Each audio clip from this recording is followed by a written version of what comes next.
ओम श्री गणेशाय नमः। ओम सरस्वती नमः। ओम गुरुवे नमः। जय व्यास जी महाराज। जय श्री सुखदेव जी महाराज। तृतीय स्कंद प्रारंभ। पहला अध्याय। विदुर द्वारा कौरवों का त्याग तथा विदुर उद्धव संवाद। सुखदेव जी बोले, हे राजन, तुमने पुराण संबंधी जो बहुत से प्रश्न पूछे हैं, ये ही सब प्रश्न विदुर जी ने मैत्रेय जी से पूछे थे। राजा परीक्षित ने कहा, हे भगवान, विदुर जी का मैत्रेय के साथ संवाद कहाँ हुआ, यह मुझे बतलाने की कृपा करें। सूत जी ने शौनक से कहा। राजा परीक्षित के इस प्रश्न पर सुखदेव जी कहते हैं, हे राजन, जब राजा धृतराष्ट्र अधर्म पूर्वक अपने पुत्रों का पाल पोषण करने लगे, पितृहीन पांडवों को लाक्षा भवन में जलाने का उपक्रम किया गया। भरी सभा में रोती एक वस्त्रा द्रौपदी के केस खींचे गए और साड़ी उतारने का प्रयत्न किया गया।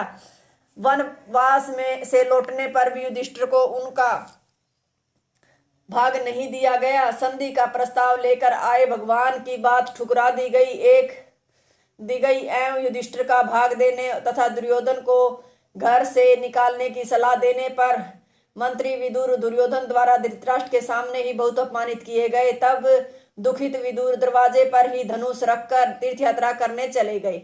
उनके चले जाने से कौरवों का मानव पुण्य ही उनके साथ चला गया।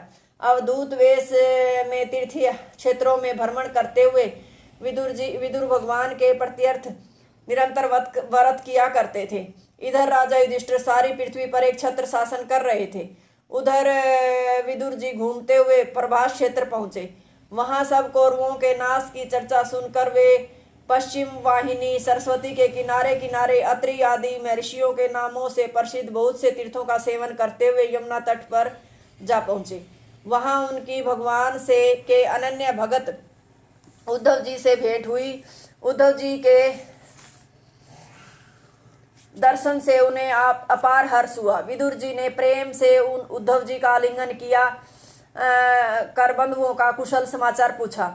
हे उद्धव, वसुदेव, देवकी, श्री कृष्ण, उनकी रुक्मणी आदि पत्नियां और प्रद्युम्न आदि पुत्र तथा सारा परिवार कुशल पूर्वक तो है। राजा युधिष्ठिर, जिनकी सभा की अनुपम शोभा तथा साम्राज्य लक्ष्मी को दुर्योधन सहन न सका, श्री कृष्ण जी अर्जुन जी के साथ धर्म मर्यादा का यथावत पालन तो करते हैं, जिनके चरणपात को रणभूमि सह न सकी, उन महाबली क्रोधी भीम ने अपने शत्रुओं को धराशायी तो कर दिया। नकुल और सहदेव जैसे गरुड़ ने इंद्र से अमृत का हरण किया था, वैसे ही दुर्योधन से अपना भाग हरण कर सुखपूर्वक तो हैं।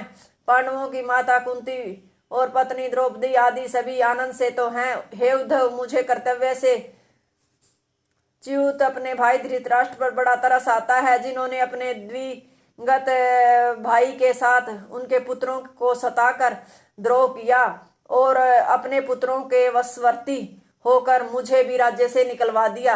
मैं इसे भी भगवान की ही लीला समझता हूँ और उन्हीं भगवान की कीर्ति का गान करता हुआ तीर्थ में भ्रमण करता हूँ।